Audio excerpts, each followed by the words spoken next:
একের পর এক ঘটনায় জ্বলছে বাংলাদেশ। অশান্তির আঁচ এপার বাংলাতেও। বাংলাদেশকে কাজে লাগিয়ে জঙ্গি অনুপ্রবেশ।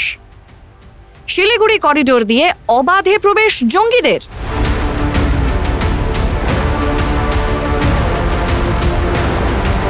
কথায় বলে কারো পৌষ মাস আর কারো সর্বনাশ, আর সেই সর্বনাশ আবহই চিন্তা বাড়াচ্ছে ভারতের গোয়েন্দাদের। চিকেন স্নেককে ব্যবহার করেই অবাধে চলছে অসামাজিক যাতায়াত। কিন্তু কেন? চিন্তার চিকেন স্নেক। উত্তরবঙ্গের শিলিগুড়ি করিডোর। কয়েক কিলোমিটার রাস্তা দিয়ে এই প্রবেশ উত্তর পূর্ব ভারতে। বাংলাদেশ সীমান্ত রয়েছে ওই অঞ্চলেও। বিভিন্নভাবে জঙ্গিদের প্রবেশ ঘটছে কি ওই পথেই? অবাধে প্রবেশ এবং বসবাসের ক্ষেত্রে অবৈধ পন্থার অবলম্বন হচ্ছে। তৈরি হচ্ছে জাল আধার, ভোটার কার্ড। অবৈধ পরিচয়পত্র কাজে লাগিয়ে চক্রান্ত চলছে।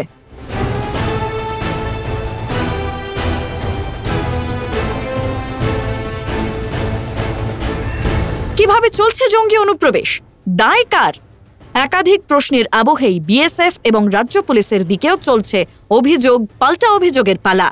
ওসামা বিন লাদেনের পরিণতি সবাই দেখেছে, হামাসের প্রধানের পরিণতিও লোক দেখেছে, তাই এদেরও পরিণতি তাই।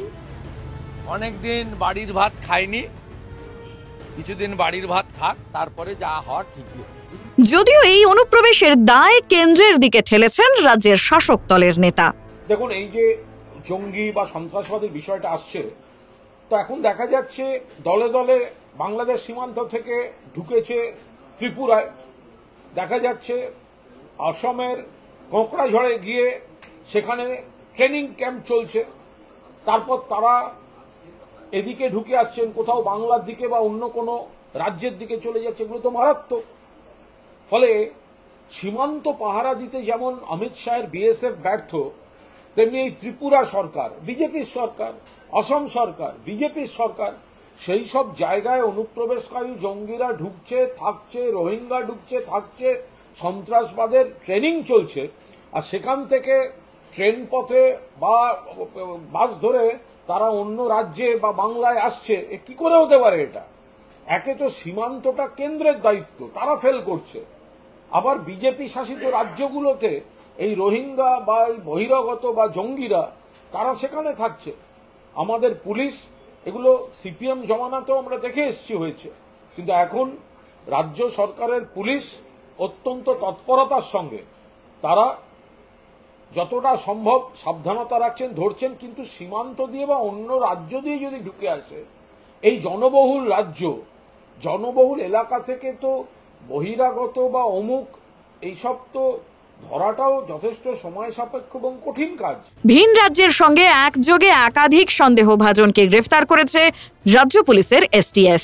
সেখানেই উঠে আসছে বাংলায় জঙ্গি অনুপ্রবেশের কথা। We are more keenly interested about their plans, what were their kind of action plan or programs which they intended to conduct in our side, in the state of West Bengal, specifically and generally in our country. It is very clear from these arrests and the way these modules were being set up that they had been targeting, they had been set up with a specific ideology of causing disruption in the country, causing terrorist activities, and as the sir mentioned earlier, it was specific, what we obtained in the input was a specific target of Siliguri corridor, which was mentioned over there. So keeping that, and of course recruitment is one important part of their objective, and collection or the procurement of arms for the purpose.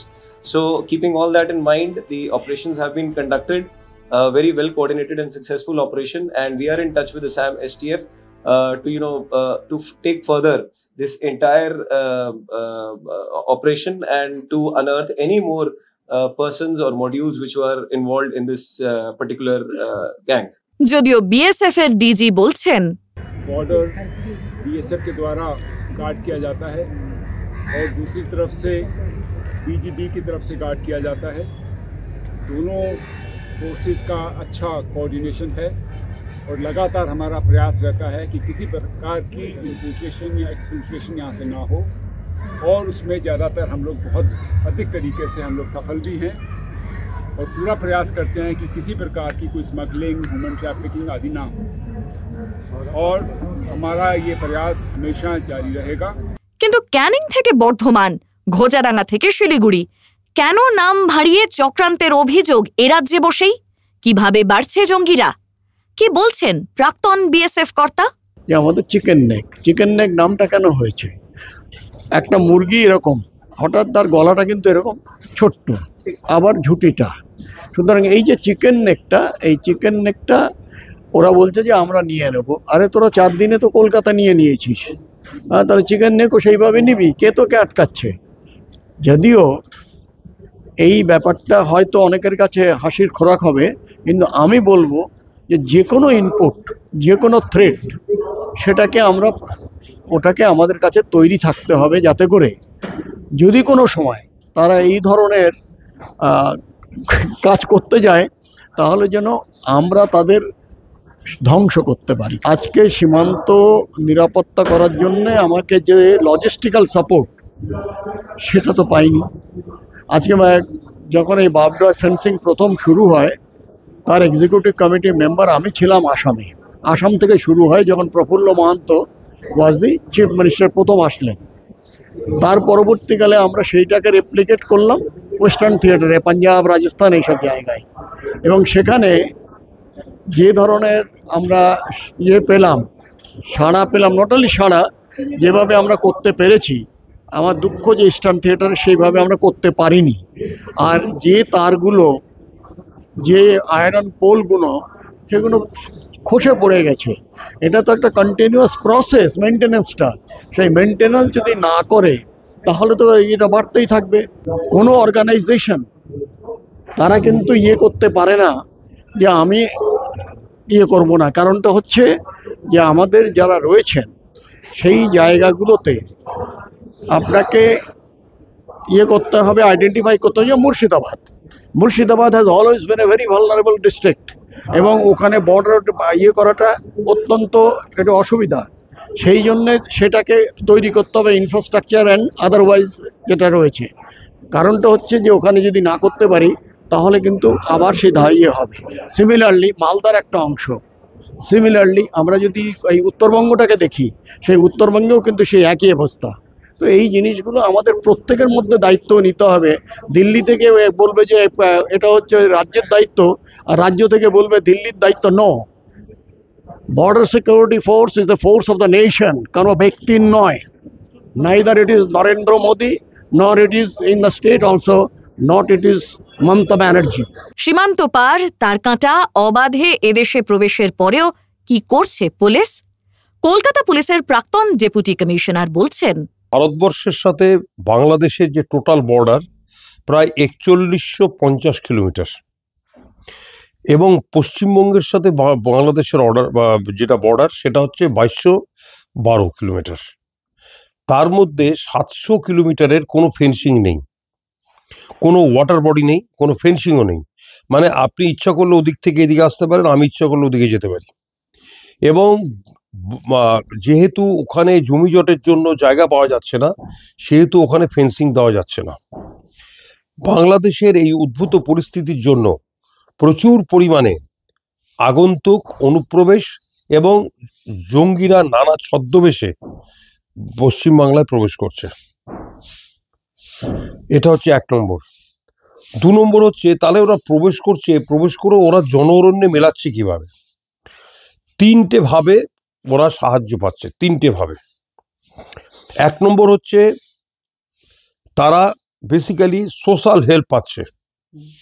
Social help মানে হচ্ছে, আপনি বাইরে বাংলাদেশ থেকে আসার সাথে সাথে তাদেরকে এখানে একটা টিম কিংবা একটা গোষ্ঠী কিংবা একটা পলিটিক্যাল পাওয়ার, তারা করছে কি, তাদেরকে voter ID card, PAN card, Aadhaar card, passport, এগুলো প্রত্যেকটা জিনিস করার জন্য সার্বিকভাবে সাহায্য করছে।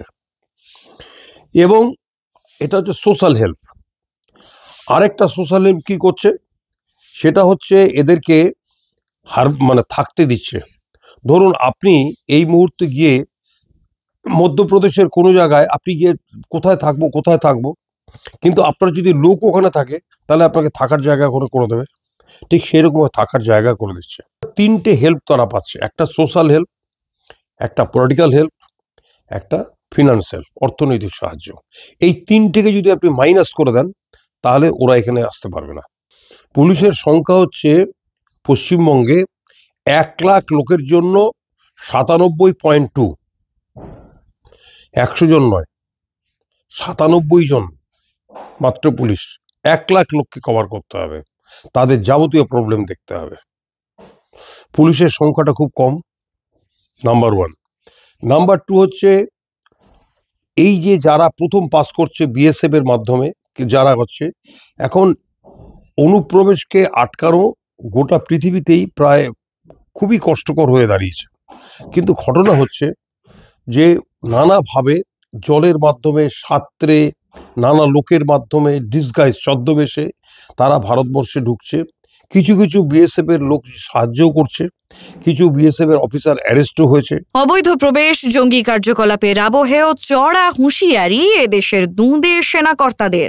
চিকেন নেকটা যদি আমাদের ওই শিলিগুড়ি করিডোর হয়, চিকেনটা হচ্ছে সম্পূর্ণ বাংলাদেশ। ওরা যদি চিকেন নেকে কিছু করতে চায়, বাংলাদেশের অস্তিত্ব থাকবে না। ঠিক আছে, তো এটা নিয়ে বেশি চিন্তা করার কোনো কারণ নেই। এটা নিয়ে হইচই হচ্ছে, চিকেন নেক গেল, 7 সিস্টার কাট হয়ে গেল, এই হয়ে গেল। No, we are fully prepared.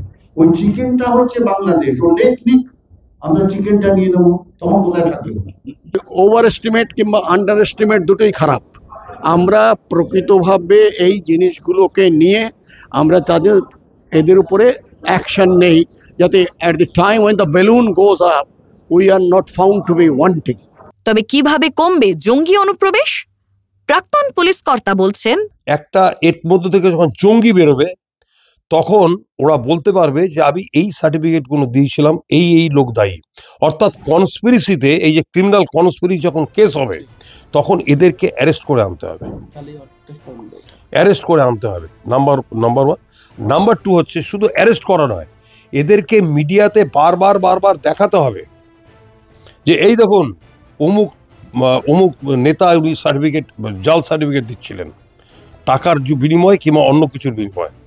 শেষ হলে বলুন, তারপরে এই দেখুন এই হেডমাস্টার মশাই এই স্কুলে পড়াশোনা করেনি, পয়সার বিনিময়ে কিংবা রাজনৈতিক চাপে উনি এই সার্টিফিকেটটা, এই ফলস সার্টিফিকেট ইস্যু করেছেন।